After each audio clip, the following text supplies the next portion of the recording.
Welcome to the first episode of Inside the Pride. I'm your host, Reese Lannon. Today, I'm with Tyler High head football coach Rashawn Woods, entering his third year with the Lions. Rashawn, happy to have you on for our first episode of this. I know you guys have been working hard all offseason. Kind of give, I guess, the fans out there of the Lions kind of an expectation of what you guys are looking at this summer. I know you guys have been really working hard to kind of create a standard here. Right. Our workout split for the week, every week throughout the summer is Monday through Thursday. We start about 7:10 every morning. We have weights. We do conditioning, and then we have a little bit of individual field work that we do throughout the week as well. Yeah.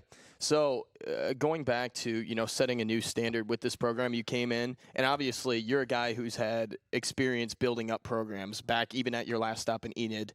You come here to Tyler High, first year 6-4. Unfortunately, didn't get in the playoffs. Last year 4-6, but you're a couple of breaks away from getting in the playoffs and even being a higher seed in the district. Going into year 3, obviously everybody always talks playoffs, but how does this process work? I mean, what is your realistic expectation going into this year? Yeah, rebuilds are funny. I think the first one at John Marshall with that team, it happened a lot quicker. That third year, we broke. Into winning, getting close to winning district titles just about every year. It took 3 years to do that. Yeah. It was really the fourth year. Yes. And now here at Tyler, we're going in the third year. I thought we were going to get it done that first year. Tough loss in the McKinney North game. Yes. That call shouldn't have happened on that touchdown, and it's unfortunate. But we were right there. And then last year we get a couple plays like you talked about. Yeah. We had Midlothian. Right there, had an opportunity to win that game and didn't get the job done. And then you got Burlington Centennial at home. Yeah. It's a great situation to have an opportunity to get a win, but they did enough in critical times to pull away from that. And really, even the Red Oak game, in my opinion, was a game that at one point in the fourth quarter, we're down 3. We're rallying, and we have a chance to win that game. And unfortunately, we give up a big play on the defensive side of the ball. And then when we get the football back, we're not able to continue that momentum. Yeah. And it ended up costing us there, all of which are games that you wish you had back. But with the new season, you get a redo. You get a redo to come out. We've got a pretty good team. You try to do everything you can so that when you're in that situation again, at least the things that are in your control, you take care of and put yourself in a position to win the close one. Yeah. And so that's kind of been a focus offensively and defensively, making sure that from a coaching standpoint that we simplify things, that we execute, and make sure that our guys in tight situations or in game-altering situations, that guys understand what they're supposed to do and can do it at a high level under pressure. So your group last year, obviously, you talked about Midlothian, you talked about Red Oak, even Burleson Centennial. I mean, you were right in essentially almost every district game, whether you came out on the winning side or losing side. How does your group this year kind of find the way to win those tight ones? And, obviously that would be huge to the margin at the end of the year because you're in a smaller district. It's 7 teams. You get 4 teams in, 3 teams out. Yeah. In those critical times, you got to execute. And so how do we do that as a coaching staff to make sure our guys are in the best possible position? To me, I think you simplify it and you really hit home on the fundamentals that it takes. We do those 2 things, then it gives us a better chance. I thought that, in an attempt to do those things last year, we were close. And so with a lot of guys on the offensive and defensive side coming back, we're going to depend on guys to make plays and in those critical times, make the right decisions with the football or get the right block or have a way or whatever the situation is. Do better the second time or the third time around. Yeah.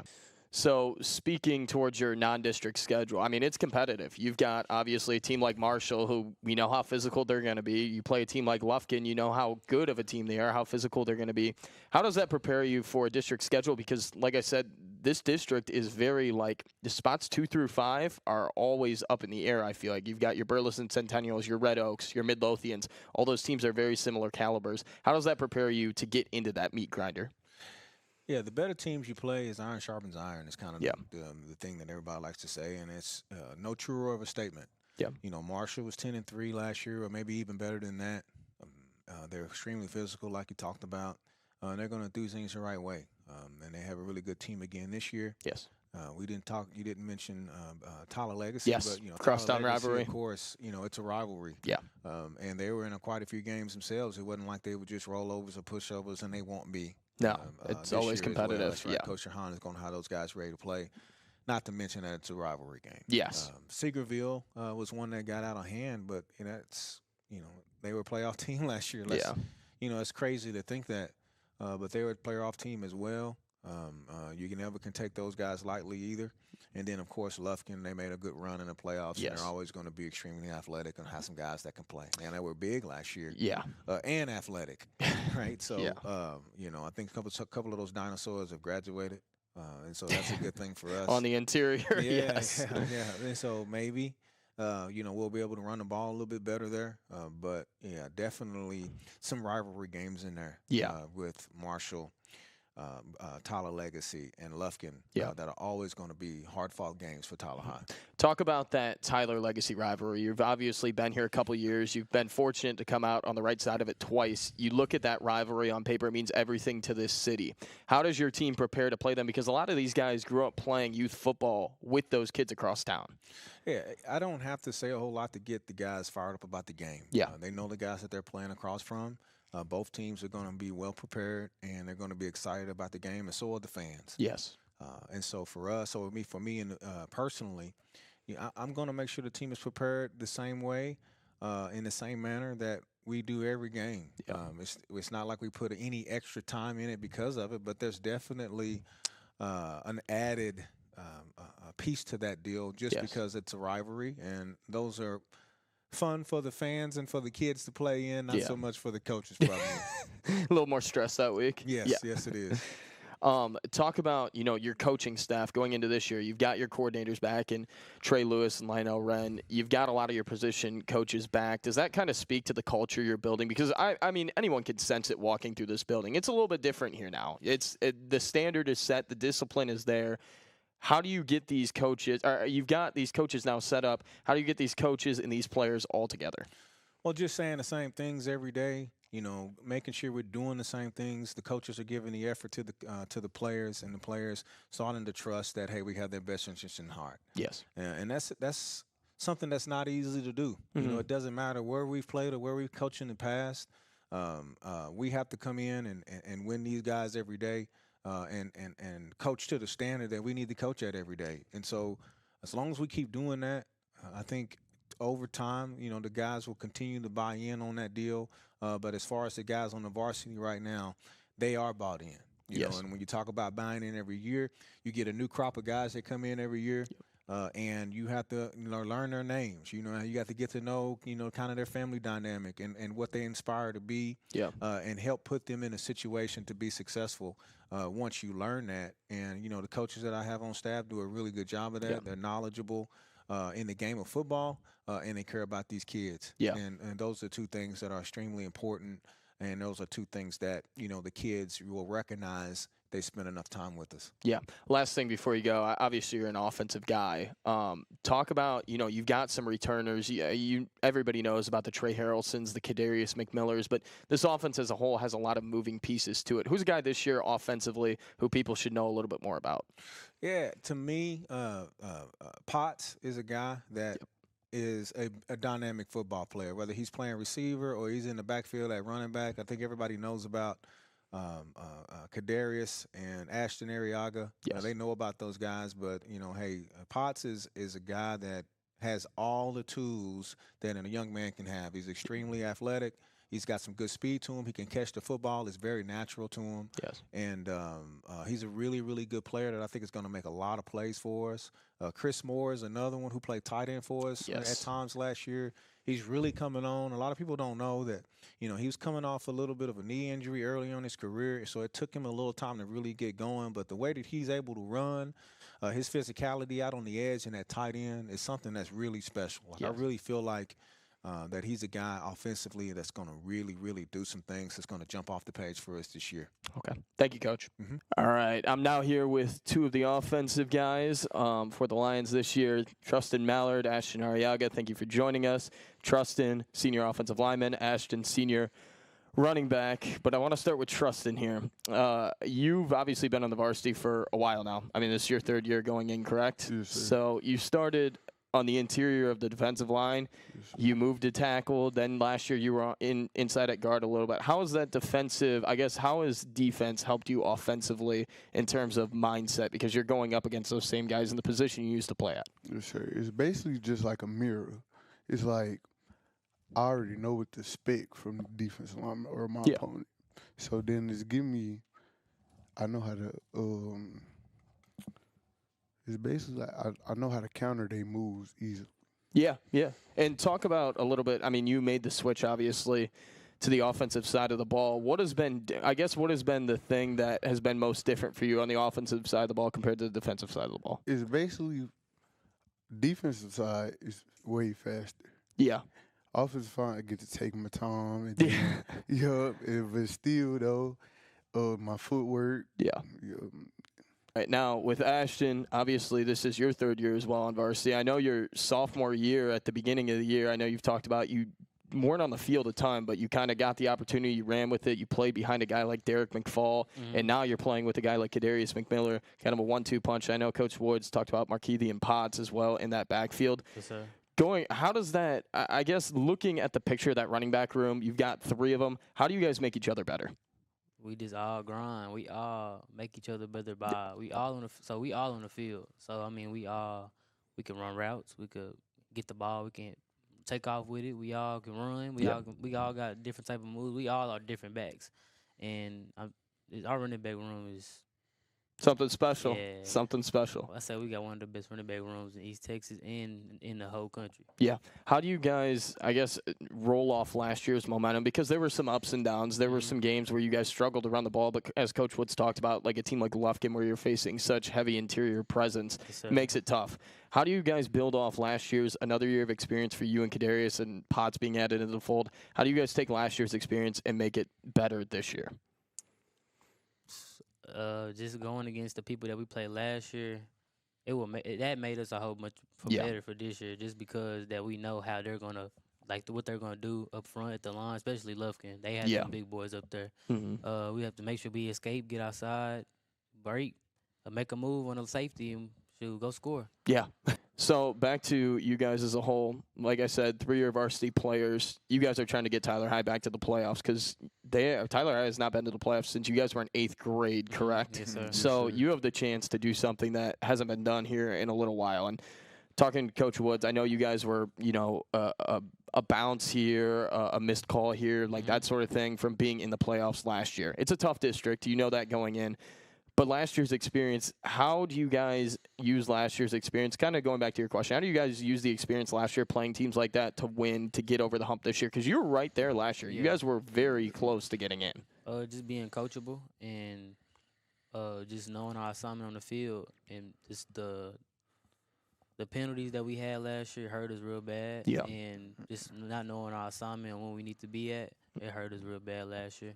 Yeah, and basically just pushing each other every day, getting up, grinding, And having everybody here working. having everybody back, make sure everybody here, and everybody come to work. Yeah, and I know obviously you guys have been in Coach Wood's system for 3 years now. How have you seen kind of the culture and the identity of this team change for the last 3 years? It didn't change a lot. Our offense has changed, and I like it. I mean, the spread, how we throwing the ball, running the ball, how we have 3 backs on the field. I mean, I like it. It's basically just, I like how the line is operating now. Mm-hmm. Yeah, everybody physical, y'all can move as big boys. Yeah, that's what you need up front. I need my big boys to block for me. Yeah. We all congratulate at the end of the day. Yeah. So going back to you both, and I asked Coach Woods the same thing, and I have an idea of what you guys might say for this, a couple ideas actually.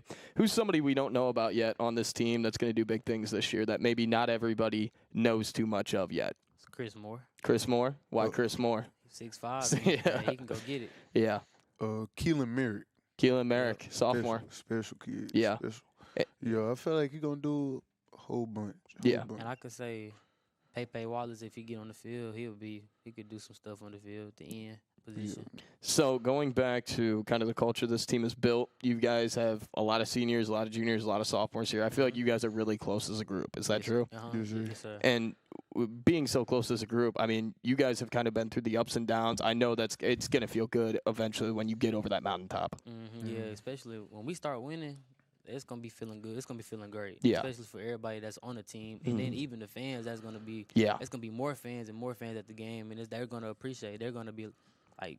They're gonna be cheering us on. It's gonna be feeling great. Yeah. Once again, that Cujo tradition. Yeah, and I know this fan base is clamoring for a winner. Like once Tyler High wins, They're back. this city is gonna go crazy. I can promise you that. You know, how does that feel? I know obviously there's some expectation, but being able to go out and perform for these people on Friday nights, I mean, they back you 2,000%. Yes, sir. It's basically just we wake up Friday. We already know we get to the stadium. Everybody out there, that's how we get built up. That's Yeah. how we get pumped up. We gotta have a stadium packed. Mm-hmm. As soon as we see them fans, the little kids, they look at us. Yeah, because you guys used to be wearing those jerseys down the Yes, field. sir. I know Tyler I know you guys are Tyler kids, so you grew up going up to Lions games, and it's got to feel really cool now to be able to wear that jersey on the field, and those kids are looking up to you. Yes, sir. It feel amazing. Yeah. Well- Especially that legacy game. I mean, like everybody in the city there. Yeah. And it's just like a big old pump of it's just amazing. And the feeling. the thing about that legacy game is so special about the game because all of us grew up together. That's what I was about to say. Because I'm sure you guys played youth football with essentially all of those kids, and I'm sure you're friends with some of them. But I know it's a little bit more when you play that game. When you see the side of blue, you see the side of red. I know it's a little bit more like you see that legacy week on the calendar. I know you guys are. I know you guys are pumped up for Yes, that. sir. Yes, That's the sir. best one.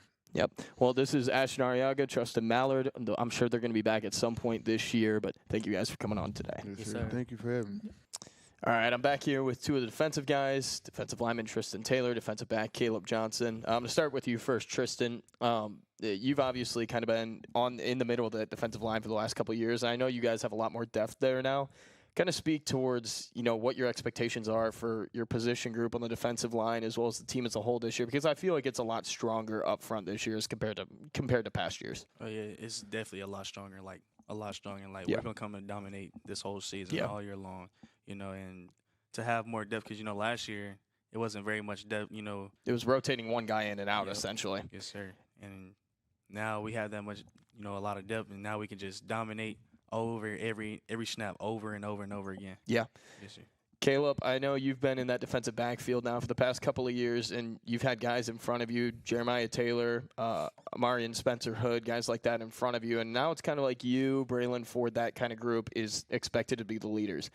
How are you going to approach this year, not only as a leader, but, as a big player in that secondary? To be honest, me and Braylon really just going into the senior season, our coaches are looking at us to just be playmakers and just make big plays.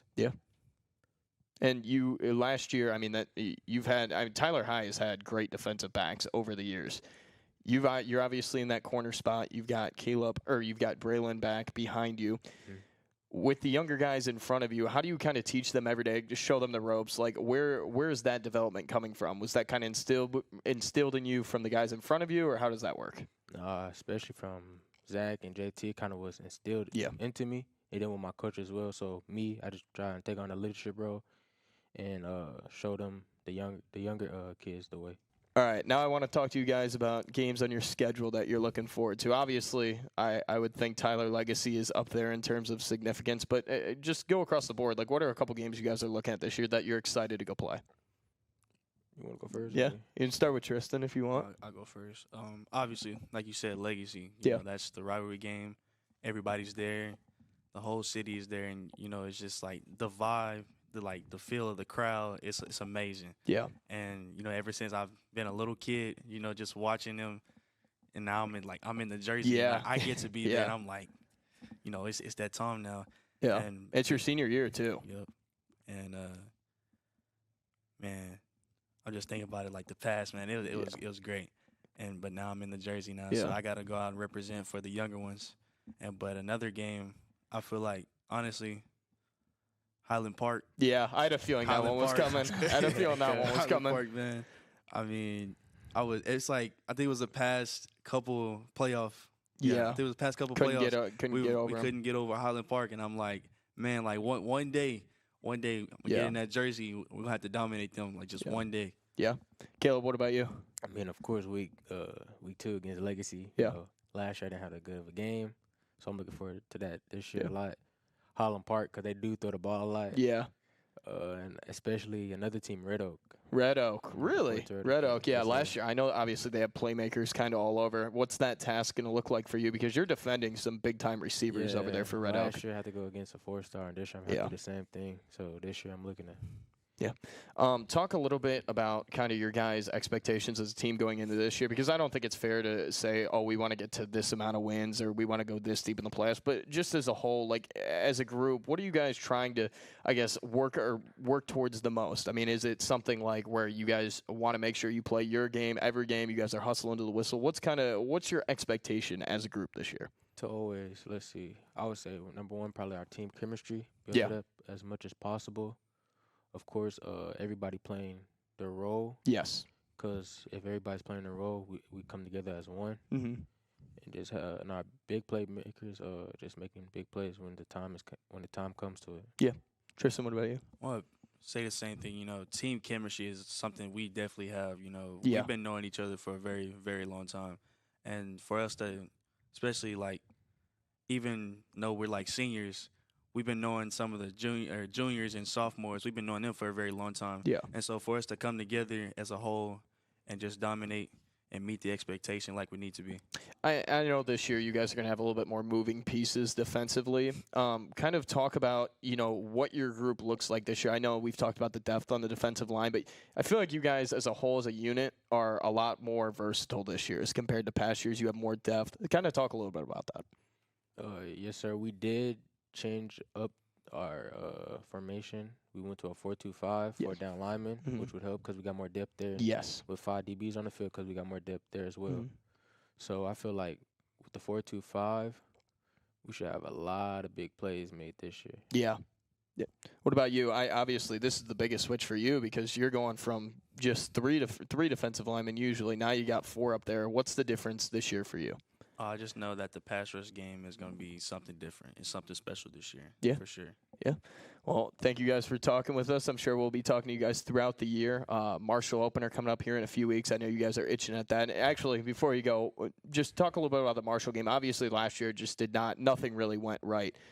Coming into this year, I know it would feel good to get over the hump there. Yes, sir. It absolutely would. But for us to win that game, we need to come with high intensity, locked in, and just, to be honest, just play as one unit. Okay. All right. Well, thank you guys. I appreciate you guys for coming on today. And like I said, I'm sure we'll talk to you throughout the year. Yes, sir. Thanks for having me. All right. I'm here with the 2 coordinators now, Coach Wren, Coach Lewis. Thank you guys for coming on today. This is your guys' 3rd year here now. You came over with Coach Woods. Kind of before we get into anything, you guys have kind of been here to see some of the highs and lows. And this year going into year 3, I know you guys have bigger expectations. Yeah, we do. We definitely do. When we stepped foot on the campus, we already kind of had a vision of what we wanted to get done. We knew that it was going to be a process, and it's come to fruition because Rome wasn't building a day. No, and we've seen the turnaround just with our kids, the buy-in that we've gotten from this class, especially from the now upperclassmen. Yeah. What about you? Pretty much what Coach Lewis said. Once we got here, we realized the talent pool that we were inheriting and getting out of just Tyler in general and East Texas. Yeah. That we could do some good things with the kids we got, and like you said, they're coming along and they're starting to see the bigger picture of what we're trying to establish. Yeah. Coach Lewis, I know last year, obviously, you guys had to replace a lot defensively. The Sewing twins, JT, et cetera, et cetera, et cetera. But you've still got a lot of talent in that room, and I know there's some changes defensively going on this year. Talk about kind of the group you have coming into this year, because I know it's a little, maybe I'd say a tad bit younger, but you got a lot of talent in terms of sophomores and juniors in your defense. Yeah, we definitely do have some talent actually returning. Yeah. I mean, the guys you mentioned beforehand, they were very productive young man for us and did some good things with here as Tyler. But the guys we have coming back this year, our cupboard wasn't bare that we're bringing back on the defensive side. We had a lot of guys that, gave valuable reps on whether it be in special teams, even in defense. You know, guys that jump out to me just off the top of my head. You think about our Braylon Ford, Caleb Johnson in the back end, and you also up front we have basically our entire D-line coming back. Yes, and I know you have a lot more depth there as well because you have guys last year who were on JV or maybe playing other positions last year up there. I mean, I've seen your defensive line group. I mean, you guys can go 9-10 deep on the defensive line. Yeah, I mean, we do, and there's not really a drop-off just because, you know, going through spring, them getting the reps, going against our first-team offense, and, you know, that is valuable, especially for the younger guys we're bringing up that we anticipate to you know, give us some like you said, the depth that we have developed at the defensive line, and then also even at the second level with Kendraylon Quincy. He's a young man that played last year as a sophomore, and he's a guy that we're going to lean on. He had a very good spring and has had a very strong summer. So and he's got the Kinsey bloodline as well. So obviously you had a couple productive ones that played here. Yeah. So, like I said, you know, the Cup of Warrensburg, we're very excited about the group of young men that we are going to be putting on the field on the defensive side. And I know they're excited to kind of, you know, leave their mark. Yeah. And not, you know, like you said, the young men you said before, the Sewing Twins, Jeremiah Taylor, Martin Spencer Hood, those are guys that are scholarship players that are playing at the next level. Yes. And rightly so, because they were very productive for us. But the young men that we have now, they feel that they're just as capable of doing that and even more. Talk about your offense a little bit. Obviously, you know, you got the name brand players out there. You got the Arriagas, you got the McMillers, you got the Harrelsons. But this offense as a whole, does it make things easier on you having this amount of talent? You talked about the talent pool. I mean, you've got 2 4-star players right now, plus an Ashton Arriaga. And I know that some of the offensive guys talk about Chris Moore and guys like that could really make an impact. Well, I'll say this offense is very talented, from starters to backups. Depends on the personnel you call and what we decide to do. The O-line, we didn't lose but 2 guys starters, so we're returning guys, and those younger guys that are filling those roles did play some last year or is just as good, if not better, than what they're replacing on that. So the O-line, the run game should be there. With the backfield, like I said, Arriaga, McMiller, adding Potts to that run game. I've heard a lot of good things about him. Yes, he's very talented. We have plans to put him in the backfield at receiver. Yeah. Maybe even on defense some. I mean, he's special. He's a special guy that can play and make things happen when he decides to make that happen. Along with we got lots of depth in the receiver room. Yes. Chris Moore. Good straight line run guy that's 6'6", can run by you and catch the ball. That will play some tight end and wide receiver fours, along with, you know, the Cooks and Charles Davises. So, and a couple sophomores in that room also. Yeah, and you've obviously got, like I said, Harrelson, but Davion Searles as well, who really had a good junior year, 3-year varsity player. I want to bounce things back over to you. Talk about your defense, because this district is so run-heavy when you get to specific spots, like a Midlothian, for example. You go to Red Oak where they have a running quarterback, stuff like that. How is your defense going to kind of change this year as compared to last year? Do you have a better outlook of what you're seeing? Because a lot of those opponents you had never seen before last year. Yeah, well, most definitely. The biggest thing with our district, you know, I'll put our district up against anyone in the state because it is very tough. It is deep. If you look at the preseason state rankings, 3 of the top teams are in the top 25 in our district. So, you know we have our work cut out for us. But on the defensive side, you know, going in, we know that we're going to have to be more physical up front. Yeah. And that was what you mentioned before about the depth we have at D-line. So we feel like we're going to be better in that aspect. And, you know, going through all season, you know, self-scouting and just evaluating what we had coming back. That's why we made a transition to an even front, because we knew where our depth in the personnel was going to be for us. And, you know, there was an emphasis on us being stronger and physical. Yeah. Not just up front, but in just across the board.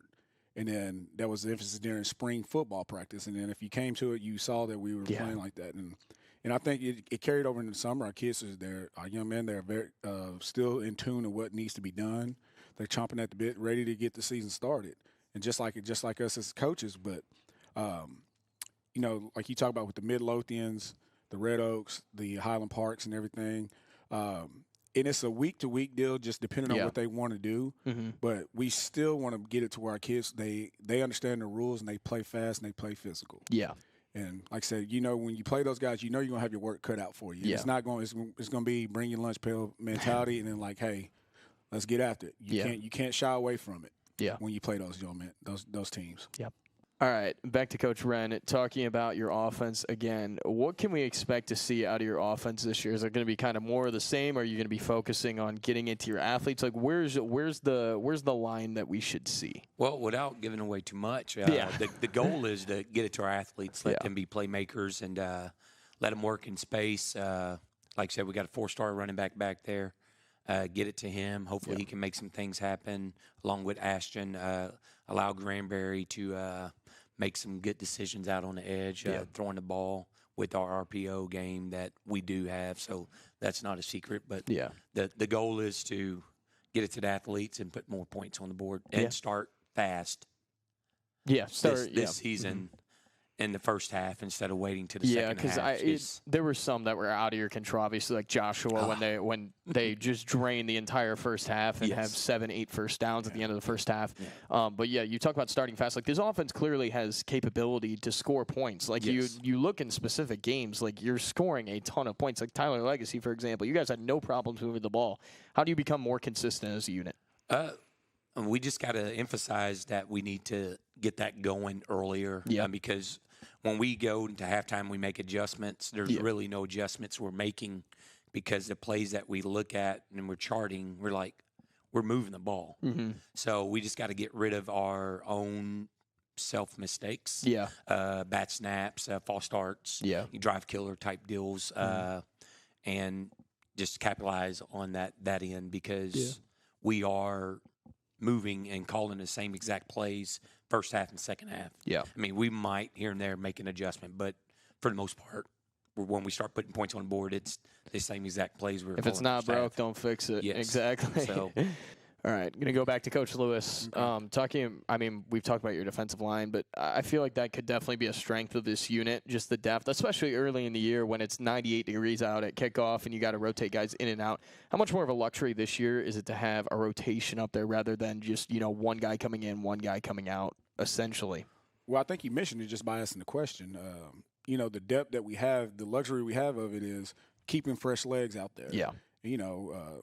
It's kind of like a heavyweight boxing match. You just keep leaning on them. By the second half, when those guys are tired, we still have fresh legs and we're going. So I think that plays into our advantage. Like I said, it also allows us to get guys more reps as well, valuable reps. Mm-hmm. So, like I said, keeping legs fresh and then just keeping the offense on their heels, so to speak. Yeah, Coach Wren, I want to ask you this question. Okay. I feel like everyone's been answering, one or two guys. Who's a couple guys in this offense this year that you can see emerging, kind of that maybe not everybody knows about yet? I think honestly, Chris Moore will be a guy that if they hear the name but they don't know what he's capable of, I don't think he really exactly fully knows what he's capable of. Which can be a good thing. Yes. But he'll be a guy that I believe that have a good season along with, the game plan is to spread it out to our athletes. I think that any of those skill guys that get on the field, if they have the opportunity to touch the ball, they could have a big season because they're playmakers and they're able to make things happen with the ball in their hand. Bounce it back over to you. Who's somebody on your defense who we can see emerging? There's a couple guys that stand out that just kind of pop into my head initially. I mentioned Kendrell Quincy just because he was playing behind some 3-year starters. Yeah, but he got some valuable reps last season. He stepped up. But I think Kendrell Quincy, but also another young man that we brought up kind of towards the end of the season last year was his name is Ashton Caraway. He had a very good spring, and he's had a strong summer. But those two come to mind right now. Those two, that weren't starters for us per se. Yeah. But that did enough to where we anticipate them to have a good season. Well, I appreciate you guys for taking the time to come on. I'm sure we'll have you on at some point this year. But season opener's coming up. You guys are playing football here in like 3 weeks. I'm sure you guys are even more on it than me. But I looked at my schedule the other day. I was like, man, you guys are playing Marshall. 29th, right? 29th. Yeah, 29th, that is right around the corner. 24 days. But thank you guys for joining us today. Okay. First episode. And All right, thank you.